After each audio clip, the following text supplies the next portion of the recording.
करते हैं मंगलाचरण। ओम नमो भगवते वासुदेवाय। ओम नमो भगवते वासुदेवाय। ओम नमो भगवते वासुदेवाय। ओम नमो भगवते वासुदेवाय।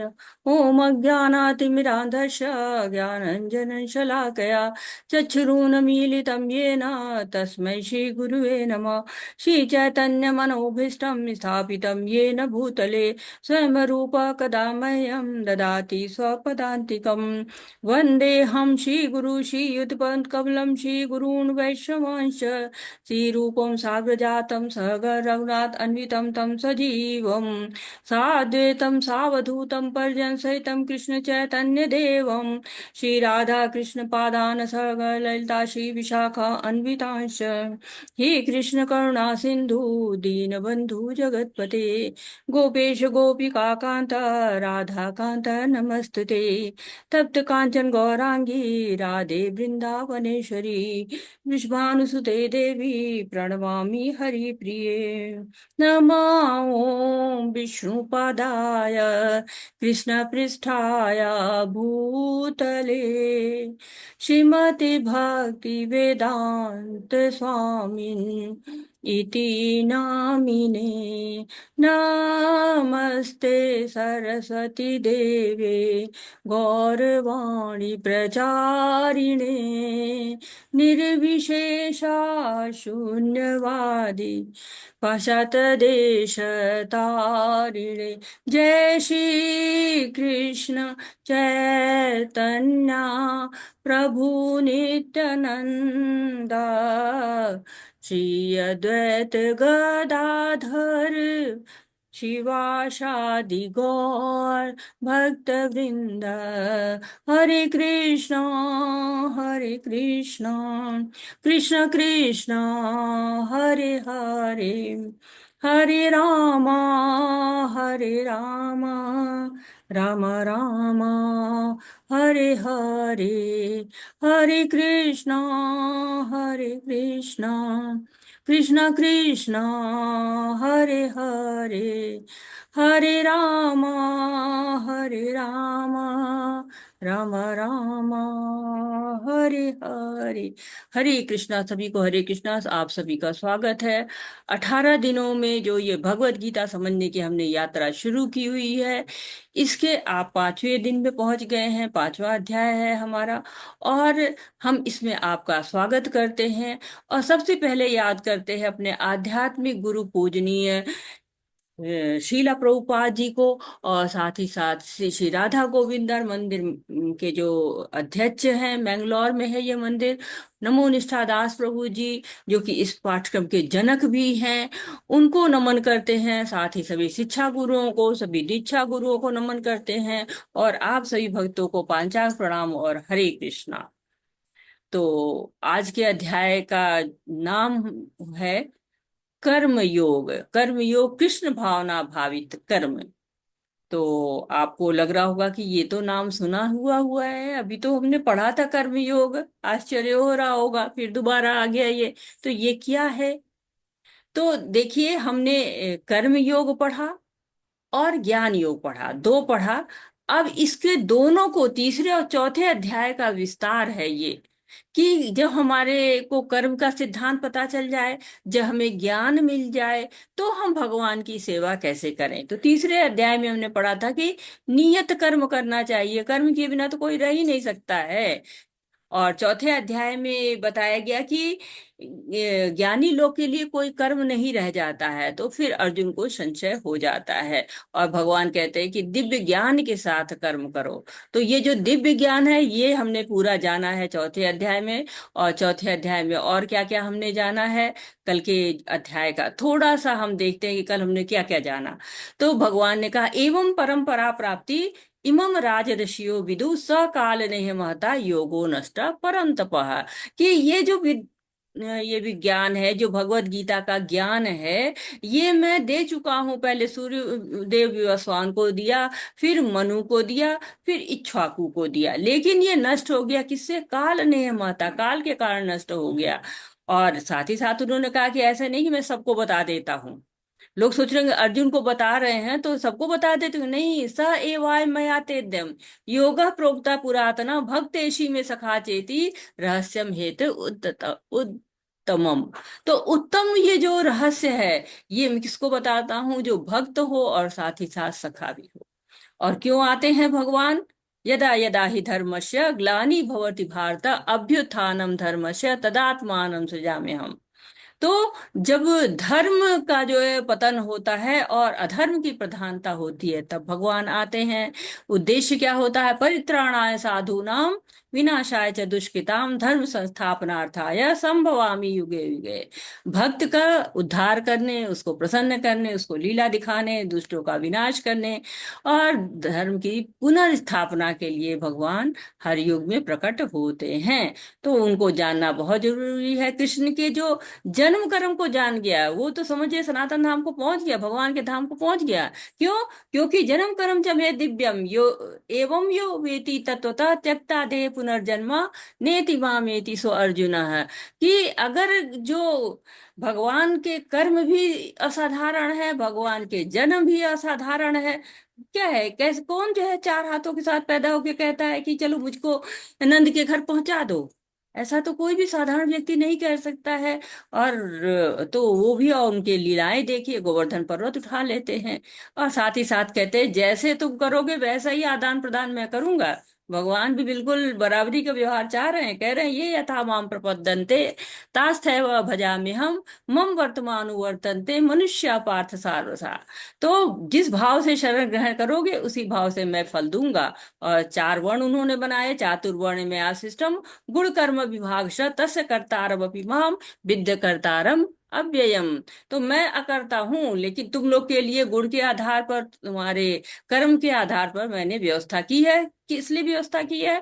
ताकि उसके अनुसार तुम काम करो, अपने वर्ण के अनुसार, अपने आश्रम के अनुसार, और मेरे भगवत धाम को पहुंच जाओ। सबको देते हैं भगवान कि आओ और मेरे धाम को आओ। भगवान कितना ज्ञान दे रहे हैं, लेकिन वो ज्ञान मिलेगा कैसे? उस ज्ञान के लिए हमें करना क्या होगा? तद्विधि प्रणिपाते न परिप्रश्नेन सेवया उपदिशन्ति ते ज्ञानम ज्ञान तत्वदर्शिन।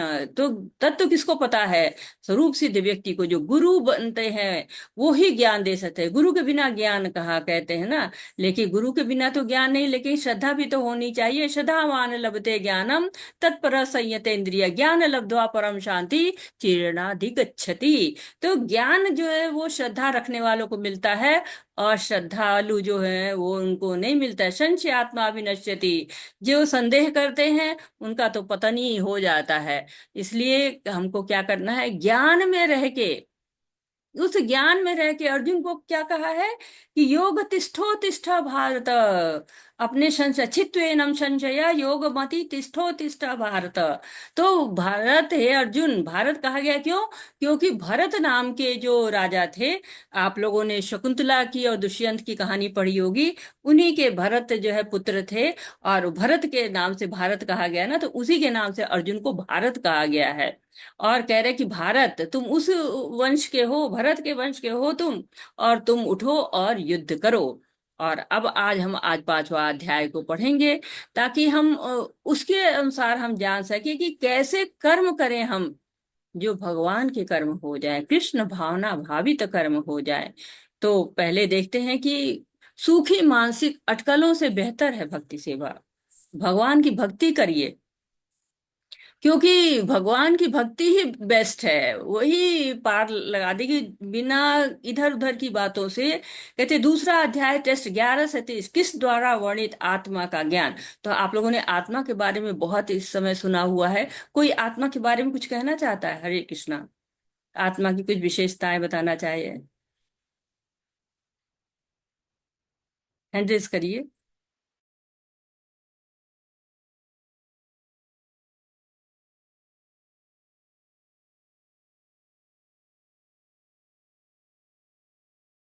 रूमा माता जी, हरे कृष्णा। हरे कृष्णा माता जी। हरे कृष्णा जी। बताया था कि आत्मा जो है वो कभी मरती नहीं है, वो एक शरीर से दूसरे शरीर में वो चले जाती है जब हमारी मृत्यु होती है उसके बाद। तो आत्मा जो है हमेशा अमर है। ये जी। आपने बताया था। जी माता जी, हरे बहुत सुंदर, बहुत सुंदर। अनुकंपा माता जी, क्या कहना चाहेंगी? हरे कृष्णा। सेम माता जी, हरे कृष्णा। कि आत्मा को न जलाया जा सकता है, न सुखाया, न काटा, न भिगोया जा सकता है। आत्मा शाश्वत है, और वो एक शरीर से दूसरे शरीर में स्थानांतरण होती है। ये बहुत सुंदर, बहुत अच्छा दोनों माता जी लोगों ने बताया है। और अ, यही आत्मा का ज्ञान हमने जाना है कि नैनम छिदन्ति शस्त्राणि नैनम दहति पावक न चैनम क्लिन्तापो न शोषति मारुता।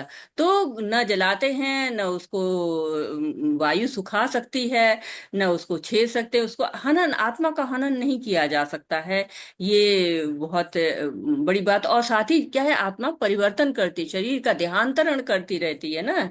देहिन स्नो यथा देहे कौमारम यौन जरा तथा देहांतर प्राप्ति धीरस तत्र न मुह्यति। जो आत्मा होती है वो पुराने शरीर को त्याग देती है और नए शरीर को धारण कर लेती है। साथ ही साथ यहाँ पे बता रहे हैं कि निर्धारित कर्तव्य समझाया गया, हमारा कर्तव्य क्या होना चाहिए, इसकी बात यहाँ पर की गई है कि योद्धा हो तुम, कर्तव्य क्या है तुम्हारा, योद्धा का कर्तव्य युद्ध करना होता है। और अगर युद्ध नहीं करेंगे तो क्या होगा, वो अपयश हो जाएगा। तो बनना क्या है, एक रोल मॉडल बनना है। क्यों? ताकि आने वाली जो पीढ़ियां हैं वो अनुसरण करें। तो होता क्या है, लोग की बुद्धि इधर उधर घूमती रहती है। व्यवसाय का बुद्धि रे के कुरुनंदना बहुशाखा हनांतश्च बुद्धि यो व्यवसाय नाम। बुद्धि को स्थिर कर लो, व्यवसाय नाम कर लीजिए, बिल्कुल स्थिर बुद्धि हो। क्यों? क्योंकि बुद्धि यहाँ वहां घूमती रहेगी, तब तक हम आगे नहीं बढ़ सकेंगे। टेस्ट 42-45 भयावह गतिविधियों के कारण आत्मा का उलझाव।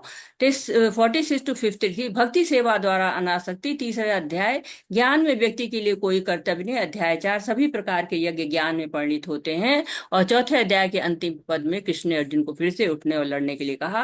अर्जुन को भ्रम हो रहा है त्याग या काम। तो एक तरह से जो दूसरे अध्याय से लेकर चौथे अध्याय तक बताया कि भयावह गतिविधियां क्या करती हैं, आत्मा को उलझन देती हैं। इंद्रिय भोग के लिए हम बहुत अधिक आसक्त होते हैं, भगवान की भक्ति को भूल जाते हैं। और करते भी हैं तो इधर मन करे उधर मन से, पूरे मन से नहीं करते हैं।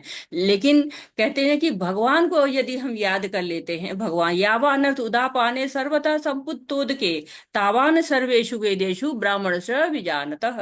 कि अगर भगवान को हम सेवा कर लेते हैं, भगवान की में बुद्धि अपनी स्थिर कर लेते हैं, तो हमें जगह जगह दौड़ने की जरूरत नहीं है। अगर एक बड़ा जलाशय हमारे पास है तो इस कुएं उस कुएं में जाके पानी पीने की आवश्यकता नहीं है। लेकिन हम क्या करते हैं, हम कभी जो है यहाँ पर हमारी मन्नत पूरी नहीं हो रही है, यहाँ पर मेरी इच्छा पूरी नहीं हो रही है, तो हम कहीं और जाएंगे, वहां जाके कहेंगे कि आप हमारा कार्य कर दीजिए। यहाँ पे कार्य नहीं हो रहा है तो कहीं और जाएंगे। लेकिन अगर आप जो है श्री कृष्ण में, भगवान में अपने सारे कार्यों को, अपनी सेवा को अर्पित कर दीजिए, तो वो सारी इच्छाओं को पूरी कर देते हैं। लेकिन हम क्या करते हैं, जल्दी जल्दी उठते हैं और देर से उठेंगे और जल्दी जल्दी जप करेंगे, जल्दी जल्दी जो है पानी लेंगे, जल्दी उसमें तुलसी का पत्ता डालेंगे, मन कहीं और है, काम कहीं और है। नहीं, हर देखिए, जब भी हमारे ऊपर कोई बहुत ज्यादा काम आते हैं, जब भी हम कभी तो थोड़ा लगता है कि हाँ हम बिजी हैं, तो सबसे पहले क्या करते हैं, हम पूजा को शॉर्ट कर देते हैं कि नहीं, पूजा भगवान की जो है पूजा को शॉर्ट कर सकते हैं। लेकिन क्या कह रहे हैं कि नहीं, आपको भगवान की पूजा के लिए समय जरूर निकालना चाहिए, क्योंकि वही सारे कार्य को पूरा करते हैं। लेकिन हमको कर्म फलों की आशा नहीं करनी चाहिए। कर्मणेवाधिकारस्ते माँ फलेषु कदाचन माँ कर्म फल हेतु भूर्मा ते संगोस्त कर्मणि। तो हमको अपने कर्म करने चाहिए और फल भगवान के ऊपर छोड़ देना चाहिए। और हमको कर्म भगवान के लिए करना चाहिए। सारे कर्म कृष्ण भावनामृत के अतिरिक्त कोई और कार्य ही नहीं। भगवान कहते हैं ना, मन मनाभो मत भक्तो मद्याजी माम नमस्कुरु माम वैसी सत्यम ते प्रति जाने प्रेयोसी में। मुझ में अपने मन को लगाओ, मुझको नमस्कार करो, मेरी पूजा करो, और कुछ करने की जरूरत ही नहीं। भगवान संतुष्ट तो सारे कार्य संतुष्टि से होते चले जाते हैं। और यहाँ पर अर्जुन से उवाच से शुरू हो रहा है ये अध्याय। अर्जुन उवाच संन्यासं कर्मणां कृष्ण पुनर्योगं च संशसि यच्छ्रेयं ये तयोरेकं तन्मे ब्रूहि सुनिश्चितम। अर्जुन ने कहा, हे कृष्ण, पहले आप मुझसे कर्म त्यागने के लिए कहते हैं और फिर भक्ति पूर्वक कर्म करने का आदेश देते हैं। क्या आप अब कृपा करके निश्चित रूप से मुझे बताएंगे कि इन दोनों में से कौन अधिक लाभप्रद है? तो अब अर्जुन का संशय आ रहा है और अर्जुन एक ही बात कहते हैं कि मुझको बताइए। संशय अपना समाप्त करने के लिए क्या कहते हैं कि मुझको वो बताइए जो श्रेयस्कर हो। क्यों? क्योंकि अर्जुन समझ रहे हैं कि हाँ, मुझको तो ज्ञान योग बढ़िया लग रहा है, बस उठाऊंगा मैं शास्त्र, उठाऊंगा पढ़ूंगा और पढ़ते रहूंगा, यही सबसे अच्छा है। या सारे कर्म मैं त्याग दूंगा, या फिर सारे कर्मों को मैं भगवान की सेवा में लगा दूंगा, क्या करूं मैं? मुझको वो बताइए जो श्रेष्ठकर हो, जो लॉन्ग टर्म अचीवमेंट हो। छोटा छोटा काम नहीं करना चाहते हैं, प्रेयस की बात तो कभी करते ही नहीं है। तो कहते हैं वो बताइए जो श्रेष्ठकर हो। क्यों? क्योंकि कहते हैं ना कि ज्ञान के बिना कर्म अधूरा होता है और कर्म कर्म के बिना ज्ञान अधूरा होता है। दोनों एक दूसरे के पूरक है ना। ज्ञान नहीं है, अगर आप किचन में जा रहे हैं, आपको कुछ बनाना है, आपको पता ही नहीं कि कैसे बनेगा, क्या चाहिए, क्या डालेंगे, तो कैसे बनाएंगे? तो कर्म नहीं हो सकता आपका। ऐसे ही आप कर्म जो है वो कर्म में ज्ञान नहीं है तो भी नहीं होगा। ज्ञान में जो है वो दोनों चीजें एक दूसरे के बिना अधूरी ही रह जाती है। तो ज्ञान भी बहुत जरूरी है और ज्ञान पे आधार लेके कर्म करना भी बहुत आवश्यक हो जाता है। श्रीभगवानुवाच सन्न्यासः कर्मयोगश्च निःशेषकरवावुः तयोस्ति कर्म सन्न्यासात् कर्म योगो विशिष्यते। श्री भगवान ने उत्तर दिया, मुक्ति में लिए तो कर्म का परित्याग था, भक्ति में कर्म कर्म योग दोनों ही उत्तम है, किंतु इन दोनों में से कर्म के त्याग परित्याग से भक्ति युक्त कर्म श्रेष्ठ है।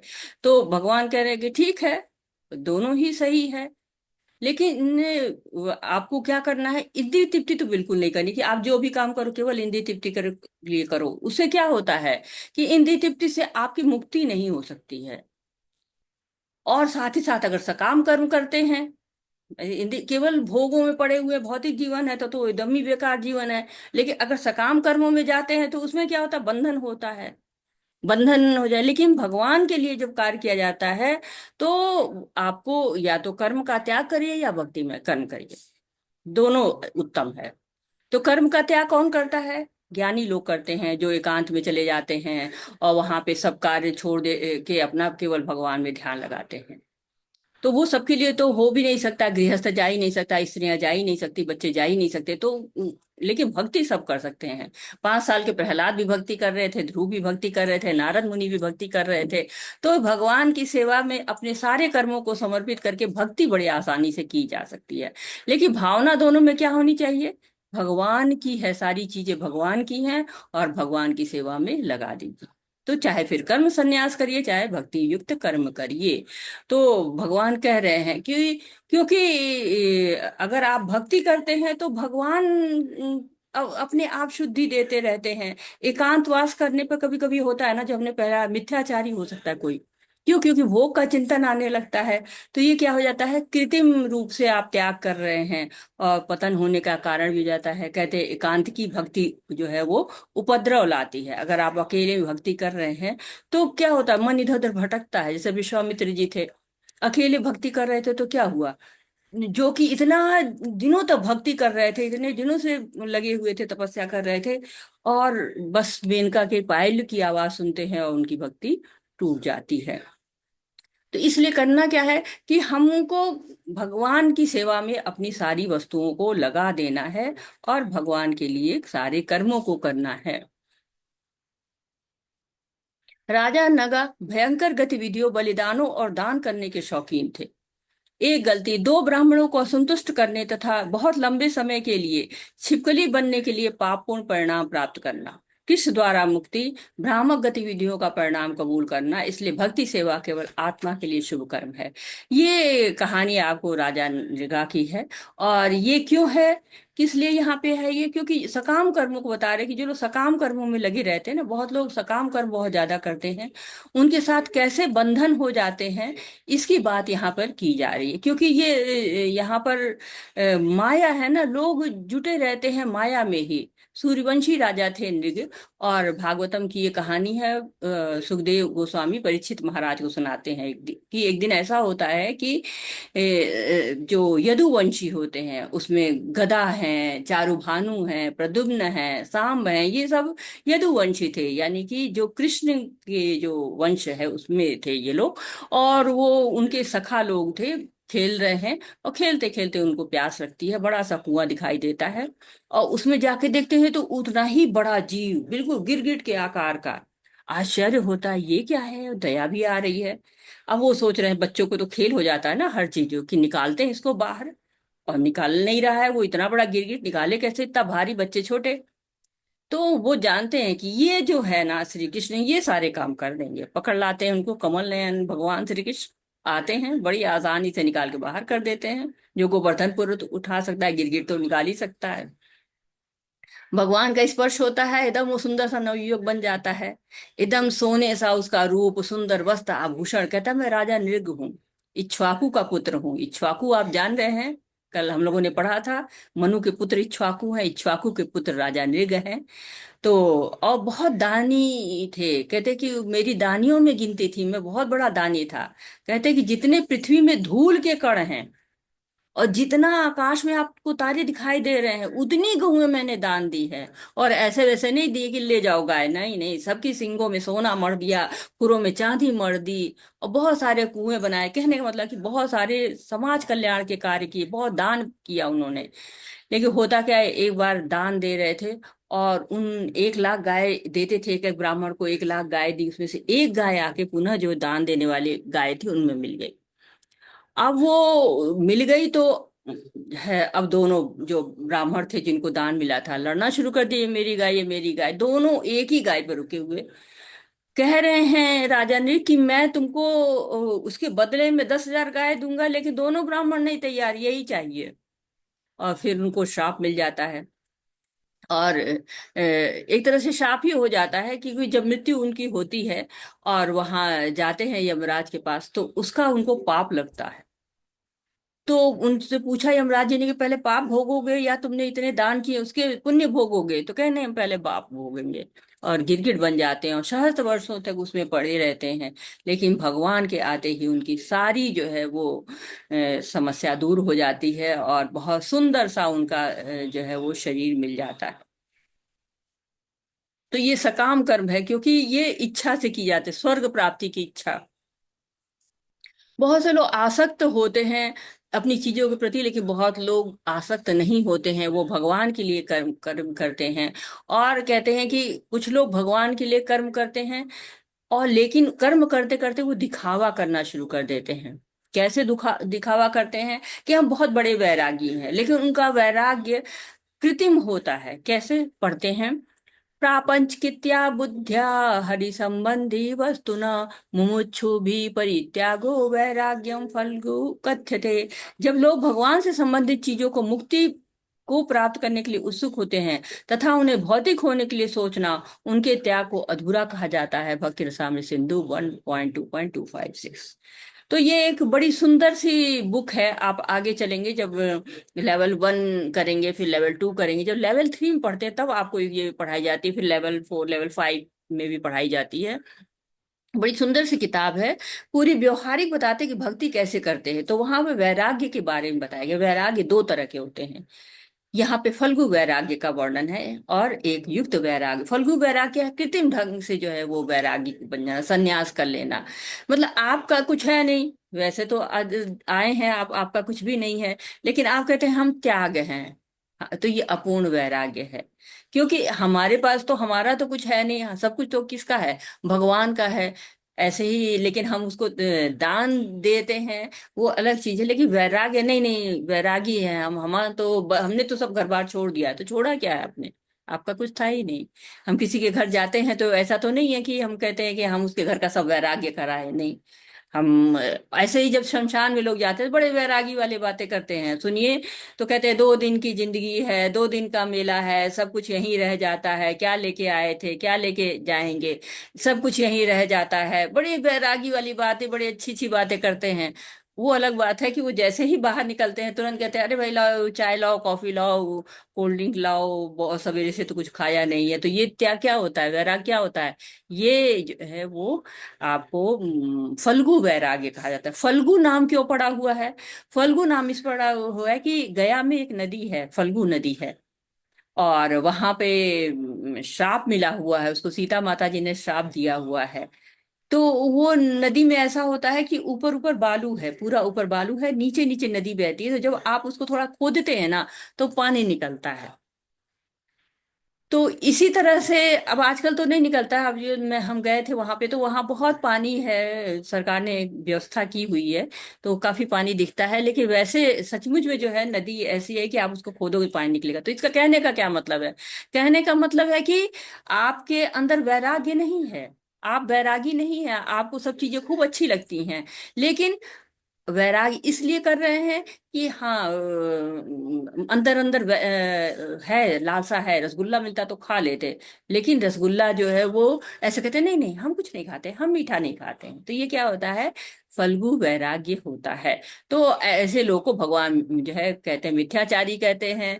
लेकिन भक्ति जब करते करते होते तो शुद्धता आनी शुरू हो जाती है, कहीं और जाने की जरूरत नहीं पड़ती, भगवान की सेवा करो। तो सामान्य जन लोग कहते हैं कि भगवत गीता कर्मों का सिद्धांत बताती है और भक्ति के बारे में बताती है। लेकिन वो कर्म जो है वो हमारे कब भगवान के हो जाते हैं, कब भक्तिमय हो जाते हैं? जब हम अपनी सारी वस्तुओं को भगवान के सेवा में लगा देते हैं। कहते हैं ना, तेरा तुझको अर्पण क्या लागे मेरा। और हम किसी होटल में जाते हैं तो ये नहीं ना कहते ये मेरा है, नहीं ये तो होटल में 4 दिन रहना, चले जाना। वैसे ही क्या है, हम हमारा असली घर तो भगवान का धाम है। थोड़े दिन के लिए यहाँ हम आए हैं, और इस भौतिक जगत में तो हमारा कुछ नहीं है, खाली हाथ आते हैं और खाली हाथ चले जाते हैं। कहते हैं ना, खाली हाथ आया है खाली हाथ जाएगा। तो बस खाली हाथ ही चले जाते हैं। तो हम फिर त्याग क्या करना है? ईशोपनिषद कहता है समस्त वस्तुएं भगवान की हैं। तो वैरागी हम नहीं कर सकते, फल्गु वैराग्य हो जाएगा क्योंकि चिंतन बना रहेगा। तो करना क्या है? युक्त वैराग करना है। युक्त वैराग क्या है? जैसे हमारे पास मोबाइल है, हमारे पास लैपटॉप है, बहुत हम इसमें इस समय कुछ भी कर सकते थे। हम जाके कहीं पे कोई पिक्चर देखने भी जा सकते थे, या मोबाइल में बैठ के देख सकते थे, कुछ पत्रिका पढ़ सकते थे। लेकिन हम मोबाइल और लैपटॉप को किस में लगा दिया हमने? भगवान की सेवा में लगा दिया है। हम भगवत गीता सुन रहे हैं तो हमने युक्त कर दिया है ना, तो इसको युक्त वैराग्य कहते हैं कि भगवान से जुड़ गए। जो हमारे कर्म है वो भगवान से जुड़ गए। तो एक में क्या है, भौतिक जगत से विरक्ति है, दूसरे में भगवान से आसक्ति है। भौतिक जो फल्गु वैराग है वो विरक्त हो करता है, युक्त वैराग है भगवान में आसक्ति हो गई। सारी चीजें जो भी हमारी है वो सब हम भगवान के लिए लगाएंगे। हम भगवान की कृपा के बिना तो कुछ कर नहीं सकते हैं, अपना शरीर भी हिला नहीं सकते हैं। हम कहते हैं ना कि रात में सोए सवेरे उठेंगे कि नहीं हमें नहीं पता होता है, लेकिन तब भी हम जुड़े रहते इस संसार से। क्यों? क्योंकि ये संसार माया प्रधान है, माया बहुत शक्तिशाली है, बांध लेती है हमको।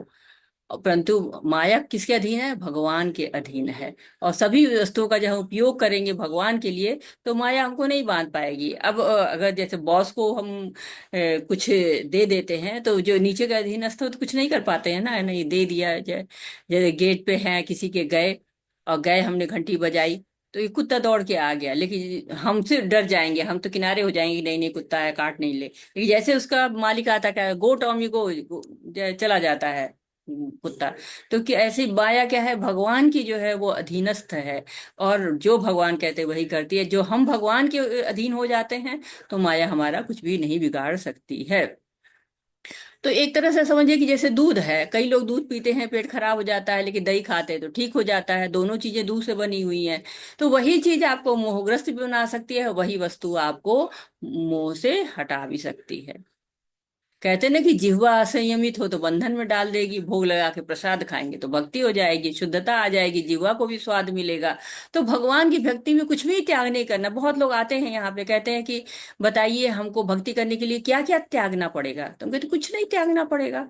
आपको क्या करना है, सब कुछ भगवान को ही समर्पित कर देना है। अनासक्तस्य विषयान यथारहम उपयुज्यते निर्बंध कृष्ण संबंधे युक्तम वैराग्य उच्यते।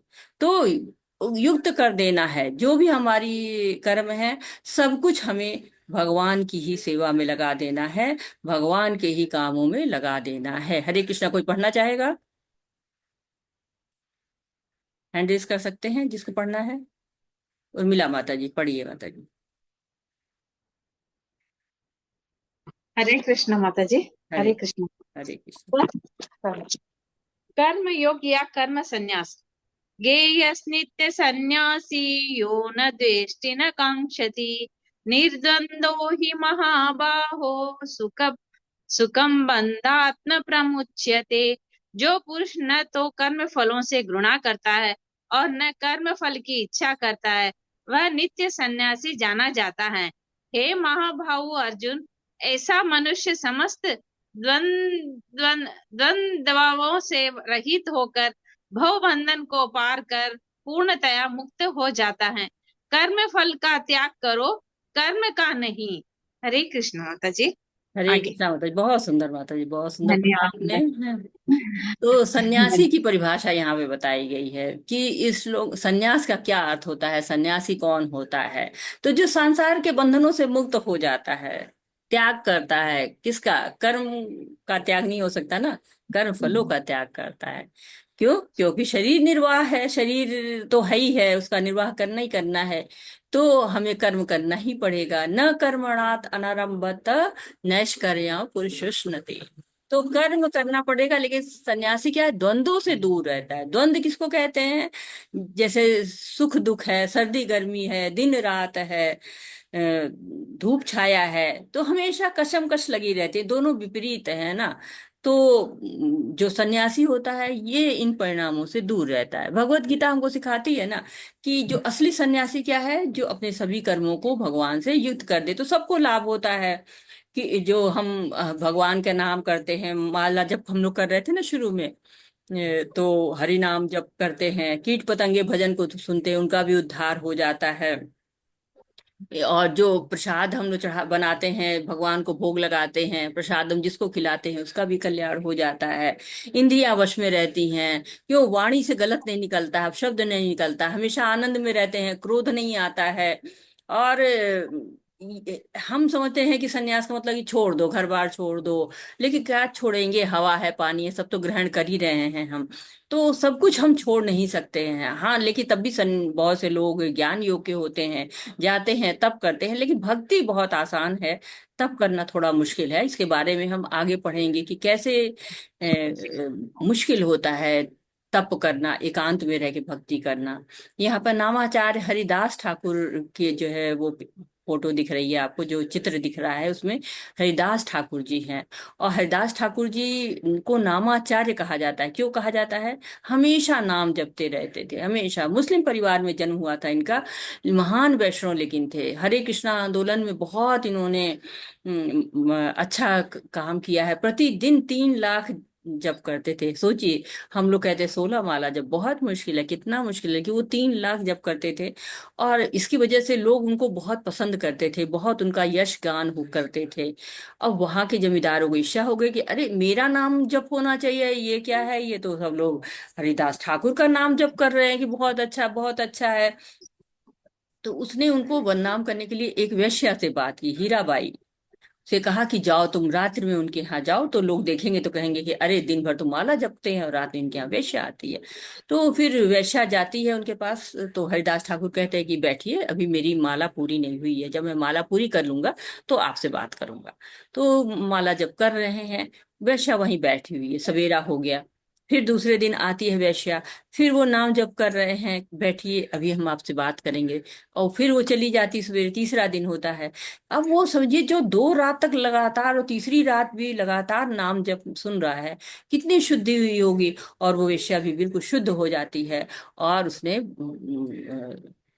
खुद भक्त बनना स्वीकार कर लिया। ब्रह्मण्याधाय कर्माणि संग त्यक्ता करोति यः लिप्यते न स पापेन पद्म पत्रम व्याम्भसा। जो व्यक्ति कर्म फलों को परमेश्वर को समर्पित करके आसक्ति रहित होकर अपना कर्म करता है, वह पाप कर्मों से उसी प्रकार अप्रभावित रहता है जिस प्रकार कमल पत्र जल से अस्पृश्य रहता है। तो आप लोगों ने कमल का फूल देखा होगा कि क्या होता है, उस पे ओस की बूंदें पड़ती हैं लेकिन वो ठहरती नहीं, ऐसे चमकती रहती हैं और थोड़ी देर सूख जाती है, उसको कोई असर नहीं होता है, गीला भी नहीं होता है वो। तो ये क्या दिखा रहा है, अनासक्ति का उदाहरण है कि जो भगवान की भक्ति करने वाले होते हैं वो इस भौतिक जगत में बहुत सारे आकर्षण है। भौतिक जगत तो आकर्षणों से भरा, विविधताओं से भरा हुआ है। देखिए ना, एक पेंसिल खरीदने चाहिए लाखों कलर उसमें दिख जाएंगे, एक पेन खरीदने चाहिए न जाने कितनी डिजाइन है, इतनी भौतिकता में आकर्षण है। लेकिन भक्त क्या है, वो जब देखता है किसी अच्छी चीज को तो कहता है भगवान के काम आएगी। एक अच्छा कपड़ा दिखा, चलो अच्छा सा ही भगवान के लिए बनाते हैं ना, अच्छा सा उनका वस्त्र बनाते हैं। अच्छा सा कोई सब्जी दिख गई, आज भोग में यही खिलाते हैं। कोई फल दिख गया, आज यही भगवान को भोग लगाते हैं। तो ये क्या होता है, अनासक्ति। इसका मन ये नहीं है भक्त का कि लाओ ना मेरे को सब दे दो, नहीं, उसका ये मन नहीं है। ईशोपनिषद पढ़ेंगे आप लेवल 3 में, तो वहां कहा जाता है सभी वस्तुएं भगवान की हैं और हमें उतना ही ग्रहण करना चाहिए जितना आवश्यक है। क्यों? सबका कोटा निर्धारित है। मुश्किल तब होती है ना जब हम सब भरना चाहते हैं, अपने पास सब लेना चाहते हैं। और एक प्रैक्टिकल आप लोगों ने देखा होगा इसको कि अगर आप गेहूं फैला दीजिए, अब तो घरों में नहीं होता है, पहले घरों में गेहूं धुला जाता था और उसको फैला दिया जाता था, फिर उससे आटा पिसवा के लोग खाते थे। अब तो बड़े पैकेट्स चल गए हैं। तो गेहूं को फैला दीजिए तो चिड़िया आएगी, चू चू चू करके थोड़ा थोड़ा खा लेगी, स्पैरो गौरैया आके। बंदर कूद के आ गया, पता चलेगा कि हाँ घरों में तो बंदर खूब आते थे, तो बंदर आएगा थोड़ा खा के चला जाएगा। गाय आएगी तो वो थोड़ा सा मुंह मारेगी, चली जाएगी, एक दो बार खा के निकल जाएगी। लेकिन अगर मनुष्य को मिल जाए तो इतना लालची, वो सारा गेहूं बटोरेगा, बोरे में भरेगा और लेके चला जाएगा। तो ये मनुष्य बहुत ग्रेडी होता है, बहुत लालची होता है। तो ये आसक्ति हमारे अंदर है, लेकिन हमें अनासक्त होना है। कैसे? जैसे कमल पे कीचड़ में रहता है, ये गंदा नहीं रहता है, सुंदर सा रहता है, पानी के ऊपर रहेगा, पत्तियां रहेंगी उसपे और पानी एकदम उसमें छलकता रहेगा, चिकनी सी पत्तियां जैसे वैक्स लगा हो। वैसे ही भक्त भी वैसा ही होता है, उसपे जो है भगवान के प्रेम का बात आवरण आ जाता है। और फिर ये जो संसार का कीचड़ है वो उसको कुछ भी प्रभावित नहीं करता है। पढ़िए पूनम माता जी, पढ़िए। हरे कृष्णा।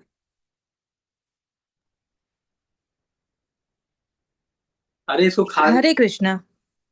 जी पढ़िए माता जी। हनुमान ने लंका को भगवान राम को भेंट के रूप में जलाया, उनकी शक्ति के प्रदर्शन के रूप में नहीं। वह अपने कर्म के फल से नहीं जुड़ा था।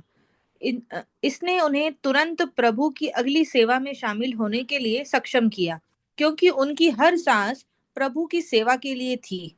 हमें अपनी उपलब्धियों को कृष्ण के चरण कमलों पर रखना चाहिए ताकि इसके लगाव से छुटकारा मिल सके। हरे कृष्णा। हरे कृष्णा माता जी, बहुत बहुत धन्यवाद माता जी। तो यहाँ हनुमान जी की बात हो रही है। क्यों? क्योंकि हनुमान जी बहुत बड़े भक्त थे भगवान के, दास्य भाव से में हमेशा रहते थे, भगवान का कार्य करते थे। बैठते तो थे ही नहीं, निष्क्रिय तो रहते ही नहीं थे। तभी तो देखिए भगवान ने उनको कितने बड़े बड़े कार्य सौंपे। माँ सीता को ढूंढने का कार्य आसान तो था नहीं, सफलता पाई उन्होंने। रास्ते में कठिनाई आई, क्रोध भी आया उनको। क्रोध क्या किया उन्होंने? भगवान की सेवा में लगा दिया। कैसे लगा दिया? कि पूरी लंका ही जला के रख दी।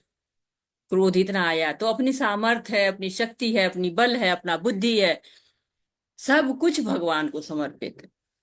क्यों? क्योंकि रावण ने भगवान के बारे में गलत बोल दिया था, अब उनको क्रोध आ गया। और जब लौट के आते हैं और हनुमान जी पहले तो सोचते कि नहीं मिलेगी जो है माता, तो किस मुंह से वापस जाऊंगा। लेकिन जब मिल जाती हैं, जाते हैं विनम्र भाव से, जाते हैं भगवान को कहते हैं कि देखिए माता सीता वहां पर हैं। भगवान बड़ी प्रशंसा कहते हैं, तो हनुमान जी सारा श्रेय भगवान को दे देते हैं, स्वयं लेते ही नहीं है। तो बहुत बड़े भक्त हैं भगवान के। कहते हैं ना कि आज भी जहाँ भगवान की कथा होती है वहां पे रहते हैं, जबकि खुद क्या है वो? अष्ट सिद्धि नौ निधि के दाता, सब संपन्नता है, जरूरत ही कुछ नहीं है, लेकिन नहीं, भगवान की सेवा वो हमेशा करते रहते हैं। ऐसे हमारे शील प्रभुपाद जी हैं, जिनके बारे में हम लोग पहले भी सुन चुके हैं। हमेशा कृष्ण की भक्ति में लगे रहते थे।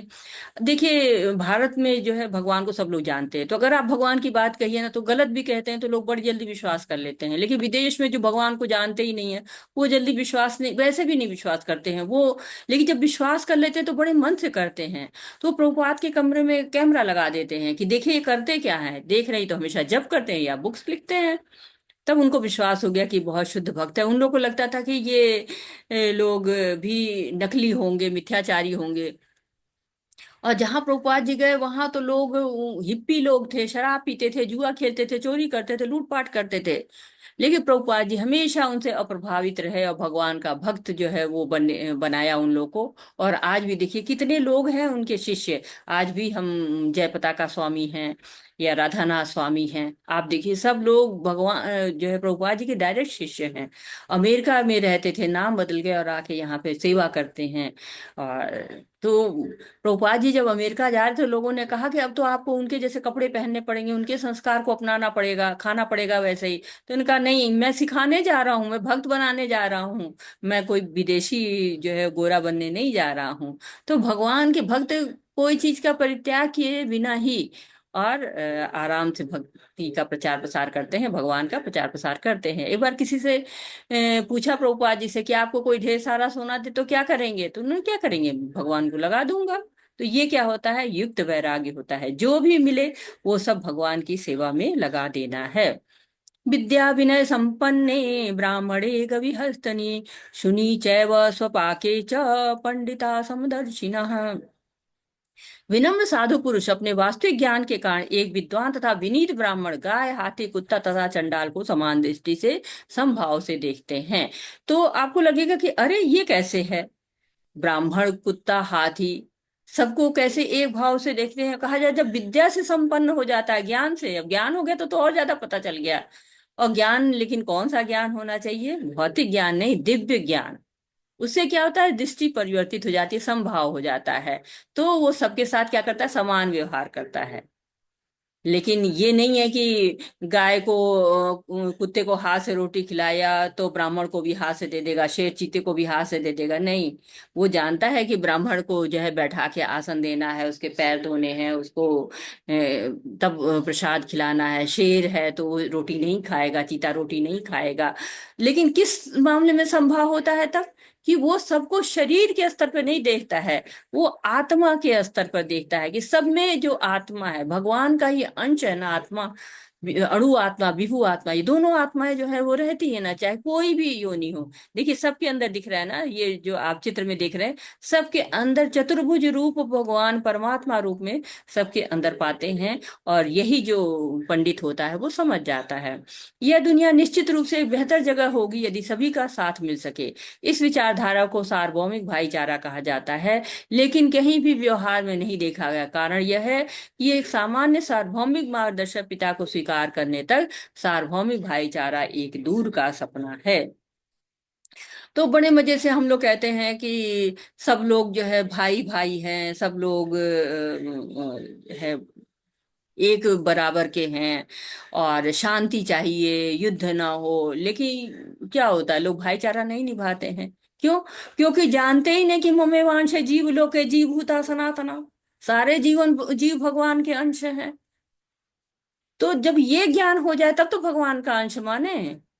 नहीं, वो ये नहीं मानते कि जीव जो है प्रकृति के गुण के अनुसार उस शरीर प्राप्त किया है, और जैसे कर्म करेगा जैसे तो वैसे ही उसके शरीर बदलेगा। कपड़ा जैसे होता है हमारा, वैसे ही आत्मा का कपड़ा क्या है, हमारा शरीर है। योनियां बदलती चली जाती हैं। तो लेकिन जीव क्या सनातन रूप में है, शाश्वत रूप है। जो हम ये जाने कि हमारे पिता एक ही है, हम सब उसी के संतान हैं, उसी के अंश हैं, तो क्या होगा, हमारे बीज प्रदाता पिता कौन है, श्री कृष्ण हैं। और जब ये जान जाते हैं तो हमारी लड़ाइयां सारी समाप्त हो जाती हैं। लेकिन जब तक ऐसा हम नहीं सोचते हैं, तब तक भाईचारा बहुत दूर का सपना, कह रहे हैं ना प्रभुपाद जी। और हमने देखा भी है कि कहाँ लोग भाईचारा निभा पाते हैं। ये ही संस्प्रजा भोग्या दुख यो न एवते। आदिवंत कौन्तेय न तेषु रमते बुधा। बुद्धिमान मनुष्य दुख के कारणों में भाग नहीं लेता, जो कि भौतिक इंद्रियों के संसर्ग से उत्पन्न होते हैं। हे कुंती पुत्र, ऐसे भोगों का आदि और अंत होता है, अतः चतुर व्यक्ति इसमें वो भाग नहीं लेते हैं, आनंद नहीं लेते हैं। तो क्या कह रहे हैं कि जो शरीर के भोग हैं वो दुख ही देते हैं। जैसे ये पतंगा है, जैसे ही लाइट को देखता है ना, वो आ जाता है, दौड़ के आ जाता है। और क्या होता है, रात भर जो है रहता है, कुछ समय रहता है लाइट के संपर्क में, और फिर अंत उसका हो जाता है। ये हिरन है। हिरन को एक विशेष प्रकार की ध्वनि होती है। जैसे ही उस ध्वनि को वो सुनता है ना, आप वहीं ठिठक के खड़ा हो जाता है, और जैसे ही ठिठक के खड़ा होता है, शिकारी उसको अपने चंगुल में ले लेते हैं। ये भौरा है। ये भौरा कमल के प्रति बड़ा आसक्त होता है, और जैसे ही कमल के जो है अंदर जाता है और शाम होती है, और वो कमल बंद होता है, उसी के अंदर वो बंद हो जाता है और अपने प्राणों को त्याग देता है। जबकि आप ये देखिए कि भौरे के अंदर इतनी ताकत होती है कि किसी लकड़ी को भी छेद सकता है वो। ये मछली है। मछली को जिह्वा का बड़ा टेस्ट आता रहता है, और जिह्वा के लिए वो पागल रहती है, और इसलिए वो जिह्वा के टेस्ट के लिए कुछ खाने चलती है, और चारा मिल जाता है और उसी में वो पकड़ी जाती है और प्राण चले जाते हैं। ये हाथी है। हाथी क्या करता है कि स्पर्श के लिए बहुत परेशान रहता है, इसीलिए जो शिकारी होते हैं वो गड्ढा खोद देते हैं, और उसके ऊपर पत्तियां उत्तियां डालियां वालियां रख देते हैं, और दूसरी तरफ हथनी को खड़ा कर देते हैं। अब हाथी दौड़ के जाता है और हथनी के पीछे, और उसको जैसे ही हथनी को पास पहुंचता है, बीच में वो जो है पड़ जाता है उसमें, गड्ढे में, और गड्ढे में जाके गिर जाता है और पकड़ा जाता है। तो इसी तरह से ये भौतिक जगत है, बहुत सुख हमको दिखाई देता है, लेकिन क्या कहते हैं, क्षण भंगुर कहा जाता है ना, कि जीवन क्षण भंगुर है। साथ ही साथ परिवर्तन भी होता रहता है। आज जो सुख दे रहा है वो कल सुख नहीं देगा, परिवर्तन भी होगा। आज वही जो आप बड़ा सुंदर सा कोट पैंट पहन के, बड़ा अच्छे अच्छे कपड़े, मोटे कपड़े पहन रहे हैं, बड़ा अच्छा लग रहा है, जाड़ा है, गर्मी आ गई, यही दुख देना शुरू कर देगा। बहुत सुंदर घर खरीदा, इंटीरियर किया, सारी सुविधाएं, अच्छा बेड, सोफा, तकिया, अच्छी रोशनी, क्या पता कल हो ना हो, भूकंप आ जाए, सब गिर जाए, सब समाप्त हो जाए, या जीवन ही समाप्त हो जाए। क्यों? क्योंकि ये तो नश्वर है न, संसार, और शाश्वत नहीं है। शाश्वत क्या है? भगवान का धाम ही शाश्वत है। और सुख भी क्या है? वहीं पर शाश्वत सुख भी हमको मिल सकता है, और कहीं पे शाश्वत सुख नहीं मिलेगा। ये क्या है, लोग तरह तरह के अपने जो भौतिक सुख लेने का प्रयास कर रहे हैं, सांसारिक सुख लेने का। जैसे हम जाते हैं, मूवी देखने जाते हैं, तो एकदम से या घर में ही लोग टीवी पर मूवी देखते हैं, उसके साथ रम जाते हैं। जब पात्र हंसता है तो हंसते हैं, जब पात्र रोता है तो रोते हैं, और जब मूवी समाप्त होती है तो हमें लगता है कितना समय व्यर्थ किया, कितना धन व्यर्थ किया। और ये थोड़ी सी खुशी जरा देर की होती है, और फिर समाप्त हो जाते हैं। जैसे भौतिक जगत का कोई मेल देखने, जादू देखने, कोई मेला देखने जाते हैं, थोड़ी देर के लिए बड़ा आनंद है, लेकिन थोड़ी देर में क्या होता है, सब समाप्त। और यही जो सुख है, ये हमारे जीवन का उद्देश्य नहीं है। तो हमको अपना जीवन व्यर्थ नहीं गंवाना चाहिए, जैसे कि हम व्यर्थ गंवाते रहते हैं।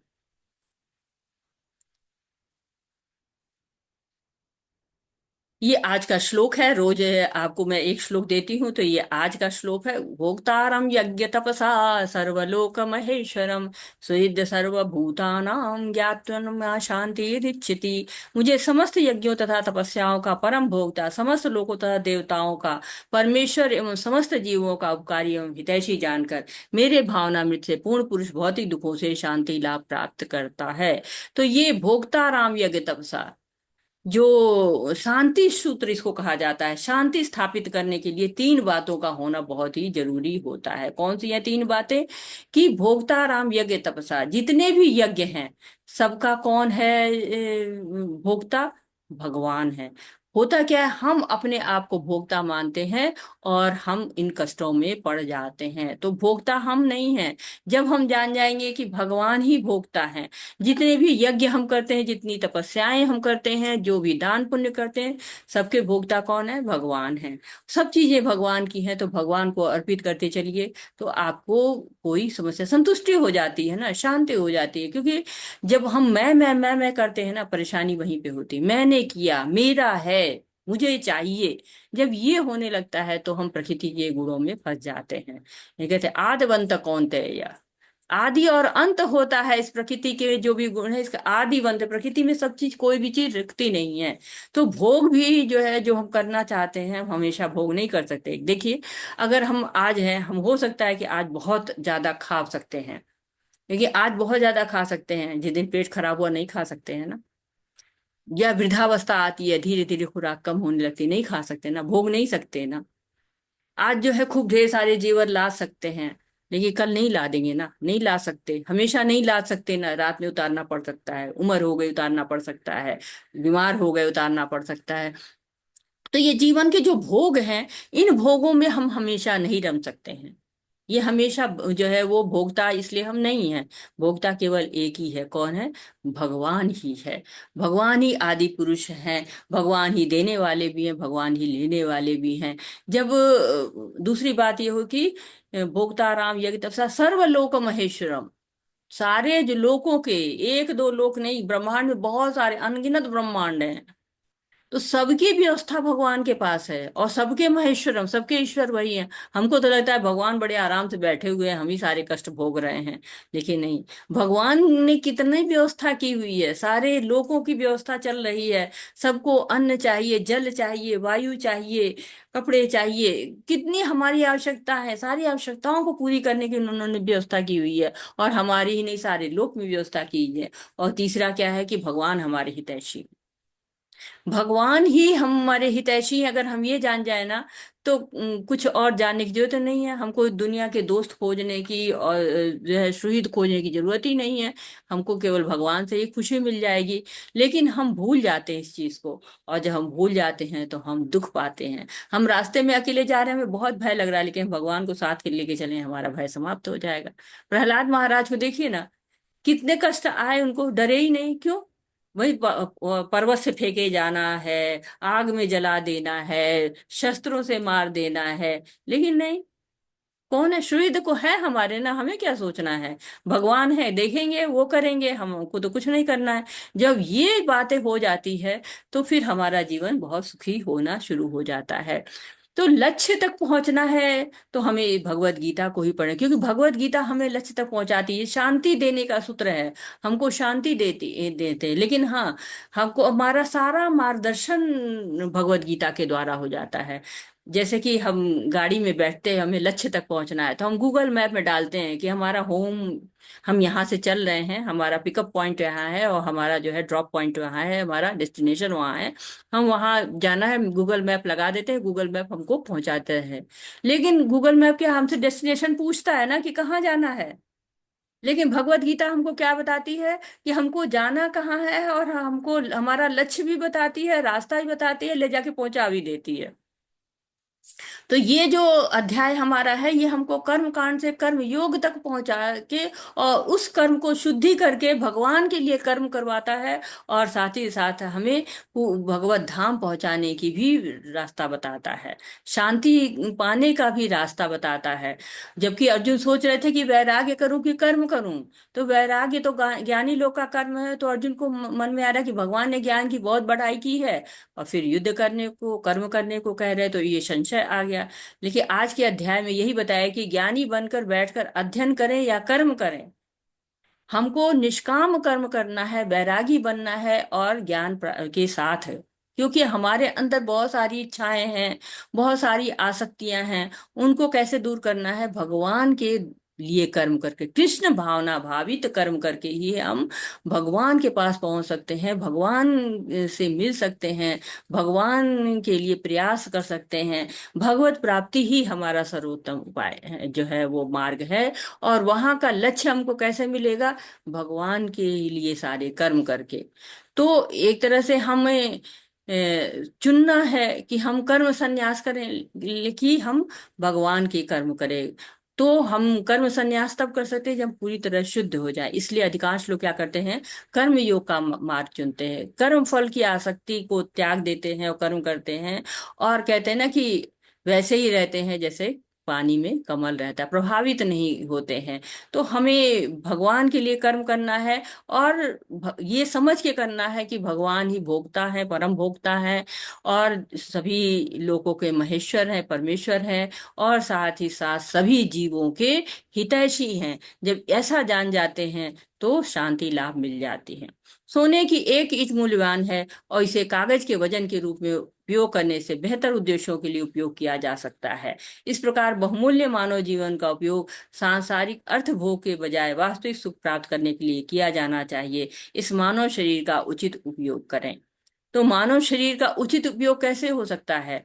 कोई भी चीज होती है, उसका उचित उपयोग क्या होता है? ऐसा कार्य करें जो कि उसके उचित हो। तो शरीर हमारा बड़ा मूल्यवान है। कैसे मूल्यवान है? जैसे सोने की ईंट होती है। सोने की ईंट को क्या करते हैं हम, बड़ा नजरों से बचा के सबके रखते हैं ताकि कोई चोरी न कर ले। पहले जो है उसको खूब बढ़िया से एक सुंदर से कपड़े में लपेटेंगे, लाल कपड़े में, फिर उसको एक डिब्बे में रखेंगे, फिर उस डिब्बी को ले जाके अलमारी में रखेंगे, फिर उसमें ताला बंद कर देंगे, अलमारी में लाकर हो तो वहां ले जाके रखेंगे। लेकिन मिट्टी की ईंट को तो कोई नहीं रखता ना, उसको तो कहीं भी रख देते हैं, कभी गमले के नीचे रख देंगे, कभी बक्से के नीचे रख देंगे, कभी कुछ सामान उड़ ना जाए तो उसके ऊपर रख देंगे। तो क्या है, दोनों का मूल्य अलग अलग होता है। तो हमारे लिए शरीर बहुत मूल्यवान है, इसकी बहुत स्पेशल केयर करनी चाहिए। क्यों? कहते हैं ना कि नहीं ठीक है, जो है ये शरीर मिट्टी का है, मिट्टी मिल जाएगा, क्यों केयर करना चाहिए?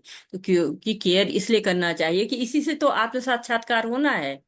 यही शरीर तो हमको भक्ति कराएगा। दूसरे कुछ से तो भक्ति हो नहीं सकती है। कहते हैं कि जो दूसरी योनियां होती हैं वो तो भोग योनि होती है, कर्म योनि तो मनुष्य की ही है।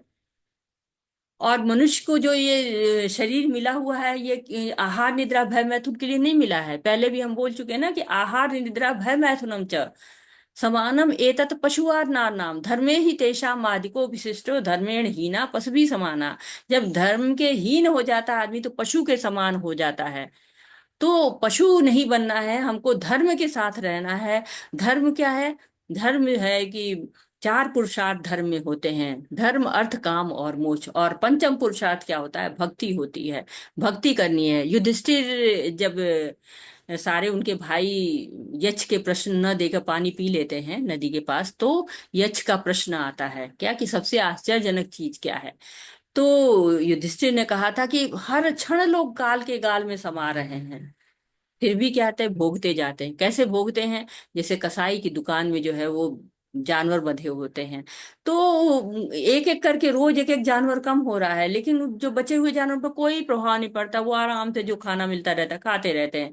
वैसे हम भी देख रहे हैं संसार में रोज लोग जा रहे हैं, प्रतिदिन मृत्यु हो रही है, प्रति क्षण हो रही है, लेकिन हम आराम से भोग करते रहते हैं। आसपास के लोगों को दुखी देख के भी हम सांसारिक भोग में लिप्त रहते हैं। तो इस मनुष्य जीवन का क्या लाभ है? मनुष्य जीवन को हमें मिला हुआ है कि हम भगवान की भक्ति करें और भगवान के धाम तक पहुंचे। हरे कृष्णा। तो ये कौन पढ़ेगा इसको? हरे कृष्णा। कोई पढ़ना चाहता है? कौन है जिसने अभी तक नहीं पढ़ा हुआ है? सुलोचना माता जी, आपने पढ़ा है? निर्मल यादव प्रभु जी, हरे कृष्णा। निर्मल प्रभु जी ने अभी तक कुछ नहीं पढ़ा है, ना बोला है। हरे कृष्णा माता जी। हरे कृष्णा प्रभु जी, पढ़िए प्रभु। ये पांचवा अध्याय कृष्णा भवनामृत की, जिससे एक सेकंड, इसकी मैं दिखा, एक सेकंड, इसकी मैं बड़ा कर लेता हूँ, एक सेकंड माता जी। हाँ कर लीजिए। हरे कृष्णा सभी को। कृष्णा भवनामृत जिसे सामान्यतः कर्म योग कहते हैं, व्यवहारिक व्याख्या है। यहाँ पर इस प्रश्न का उत्तर दिया गया है कि कर्म योग से मुक्ति किस तरह प्राप्त होती है। कृष्णा भवनामृत में कार्य करने का अर्थ है कि भगवान में पूर्ण ज्ञान के कर्म करना। ऐसा कर्म दिव्य ज्ञान से भिन्न नहीं होता है। प्रत्यक्ष कृष्णा भवनामृत भक्ति योग है, और ज्ञान योग वो पथ है जिससे भक्ति योग प्राप्त किया जा सकता है। कृष्णा भावनामृत का अर्थ है परमेश्वर के साथ अपने संबंध को पूर्ण ज्ञान प्राप्त करके कर्म करना, और इस चेतना की पूर्णता का अर्थ है कृष्ण या श्री भगवान की पूर्ण ज्ञान सुगत जीवन, भगवान के अंश रूप में ईश्वर का साक्षात दास है। ये माया का प्रभुत्व जताने की इच्छा से ही माया के संपर्क में आता है, और यही उसके कष्टों का मूल कारण है। जब तक वह पदार्थ हमें संपर्क में रहता है, उसे भौतिक आवश्यकताएं के लिए कर्म कर्म कर्म करना पड़ता है, किंतु कृष्ण भावनामृत उस पदार्थ की परिधि में स्थित होते हुए भी आध्यात्मिक जीवन में ले आता है, क्योंकि भौतिक जगत में भक्ति का अभ्यास करने पर जीव का दिव्य स्वरूप पुनः प्रकट होता है। हरे कृष्णा माता जी। हरे कृष्णा प्रभु जी, बहुत सुंदर प्रभु जी। तो यहाँ पर प्रभुपाद जी अपने अमूल्य वचन बता रहे हैं कि भगवान को याद करते हुए हमको कर्म करना चाहिए, तभी हम ज्ञान योग से भक्ति योग तक पहुंच पाएंगे।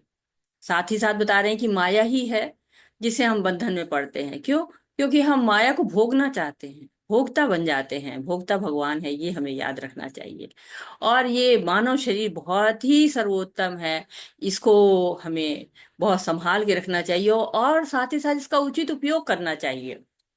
केवल संभालना ही नहीं है, उचित उपयोग भी करना है, भक्ति करनी है। और साथ ही साथ जानना है कि हर चीज का अंत, यहाँ पे कुछ भी शाश्वत नहीं है। बच्चे हैं, देखिए जब हम छोटे रहते हैं कितना आनंद करते हैं, यहाँ खेलते हैं वहां खेलते हैं, को ना यहाँ की चिंता ना वहां की चिंता, बहुत आनंद में रहते हैं। फिर बड़े होते हैं, थोड़ी चिंता होती है, नौकरी की चिंता, विवाह की चिंता, पुत्र की चिंता, घर की चिंता, जो है जिम्मेदारियां हो जाती हैं, उसकी भी चिंता। तो भी आनंद रहता है। लेकिन जब बुढ़ापा आता है तो क्या होता है, बीमारियां घेर लेती हैं, कष्ट होता है, दुख होता है। तो कुछ भी यहाँ पे परमानेंट नहीं है, अच्छा सुख यहाँ पे नहीं है। कहाँ पर है? भगवान के पास है। जो आपको शाश्वत सुख चाहिए वो केवल भगवान ही दे सकते हैं, और कोई नहीं दे सकता। संन्यास या कर्मयोग, दोनों में से क्या करना चाहिए? यश श्रेया, क्या श्रेयस्कर है ये बताइए, ये अर्जुन हमको बता रहे हैं। कर्म योग संन्यास, कर्म योग अवशिष्यते। तो कहे कि संन्यास और कर्मयोग दोनों के रिजल्ट एक ही हो सकते हैं, लेकिन जो कर्मयोग की प्रधानता दी गई, निष्काम कर्म बंधन से मुक्त करता है, परमात्मा पर ध्यान के द्वारा मुक्ति पाई जा सकती है। तो भगवान जो है बता रहे हैं कि कर्म योग को कर्म संन्यास से श्रेष्ठ है, और निष्काम कर्म योग करना चाहिए, तो हम कर्म बंधन में नहीं पाए फंसेंगे। शांति सूत्र बताया गया, और ये परिभाषा आप याद कर सकते हैं, और इसको समझ सकते हैं, कर सकते हैं, बांट सकते हैं। ये बहुत अच्छी चीज जो है वो भगवान ने बताई कि इससे शांति स्थापित हो। कहते हैं ना, हर प्रश्न का उत्तर मिल जाता है अगर हम भगवत गीता पढ़ते हैं। तो जो है इसमें, और भगवत गीता भागवत आप पढ़ेंगे ना, बहुत सारे आपके समस्याएं खत्म हो जाती, भगवत गीता ही पर्याप्त है। लेकिन अगर आप भागवतम भी साथ में पढ़ते, बहुत जो है वो चीजें आपकी क्लियर होती जाती हैं कि हमें जीवन कैसे जीना चाहिए। तो हमने कर्म भी पढ़ा, हमने ज्ञान भी पढ़ा। ज्ञान की जो है कैसे कि ज्ञान में कर्म कैसे करें, और किस तरह से हम उस कर्म को अकर्म बना ले, भगवान के लिए कर्म बनाए। वैराग्य की महिमा को भी जाना, और साथ ही कर्म को भगवान की सेवा में अर्पित कर देना भी जाना। यही कृष्ण भावना भावित कर्म है। और इसी के साथ जो है वो आज का सत्र हम समाप्ति की तरफ ले जाते हैं। वाछाकल्पतरुभ्यश्च कृपा सिन्धुभ्य एव च पतितानां पावनेभ्यो वैष्णवेभ्यो नमो नमः। अनंत कोटि वैष्णव वृंद की जय, शिल प्रभुपाद की जय, सभी भक्तों की जय, भगवत गीता की जय। हरे कृष्णा कृष्ण कृष्णा हरे हरे, हरे रामा राम राम हरे हरे, हरे कृष्णा कृष्ण कृष्णा हरे हरे, हरे राम राम राम हरे हरे। तो आप सबको बहुत बहुत धन्यवाद। अगर आपका कोई प्रश्न है, आपका कोई सुझाव है, आप कुछ कहना चाहते हैं, तो मोस्ट वेलकम। हरे कृष्णा, सभी को हरे कृष्णा। कुछ त्रुटि सुधार हो, ऐड करना चाहते हैं, बहुत बहुत धन्यवाद। हरे कृष्णा जी। माता जी कुछ कह रहे थे आप? हरे कृष्णा। माता जी, ये निष्काम कर्म योग